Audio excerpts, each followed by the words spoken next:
Hey, Alex with Dark Monkey Balls here to show a couple locks that I have going on. About midway through the breeding season. There's stuff happening again, which I'm happy about. First, really quick, my new little yellow belly girl that I got from the last show, who's chilling in here. She shed, which is cool. She went in a shed right after I bought her, so that's good. Good sign of a nice healthy snake. The little fire male that I bought chugged down 2 mice, and one of those mice was for the yellow belly, but she went into shed. So he ate both, so that's good. Down here, my normal girl is chilling. A couple signs you want to look for when breeding snakes, not just ball pythons, but a lot of pythons and snakes in general. A couple weeks ago she was laying on her side, and there's a couple reasons snakes will do that when they're developing. One is before ovulation they will be getting the follicles into position to ovulate, and that's what she was doing. So she should be going into shed soon, which is her pre-lay shed, and then about 30 to 40 days later she should lay eggs. A lot of that development time is going to be dependent on the warmth. The lower your temps are, the longer they take to develop. So keep that in mind. Now this morning I was going to separate my lesser from my cinnamon girl because they had already locked up. But then, oh wait, no, now he's all the way over there. You bastard. So I will separate him. He was chilling right here. He had his tail right along her tail, which is normally a courting behavior. They weren't locked up. I was hoping to show that, but they did lock earlier in the week, and he also locked with another female, so I'm going to separate him, give him some rest, give him food this weekend, and he should be good to go for the next week.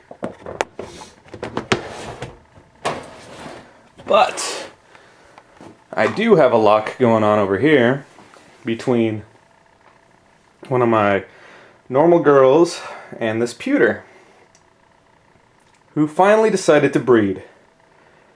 And if you watched a couple of my videos a few back, I said he's for sale, which, I don't know, we'll see.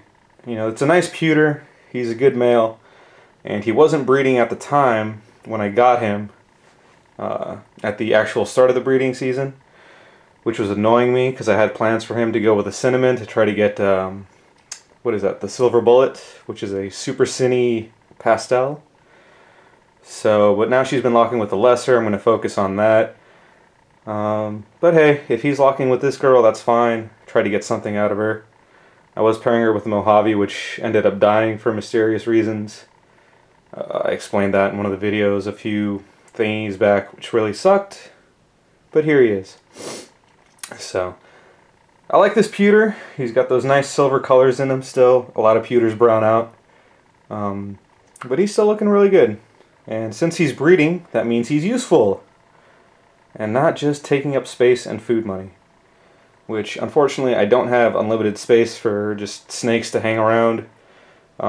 If he wasn't doing the job, I'd have to find him a different home and try to make some money back, just so I can make space for other projects. So, but hey, he's breeding, which means he's gets to stay for a while longer. Sounds a little mean, but unfortunately, I don't have infinite space. I've got that right there, and those, you know, that's about it. I got a couple other spaces, and not really trying to breed for huge production. I just want a few specific combinations to have in my collection. I set up my site and stuff to just kind of advertise to help sell off the extra animals I can't keep, because it's easy for your snakes to explode in population if you get them all breeding and they all lay eggs. So basically, you know, the average ball python female will lay 4 to 8 eggs depending on her size. So if I've got 4 clutches, that's 24 to 32 eggs. 24 to 32 baby snakes I gotta feed, which I took into account. I'll have money to feed them, it's not an issue. And I do have a means to find them homes. So those are important things you want to keep track of and have in mind before you start breeding snakes and pumping things out.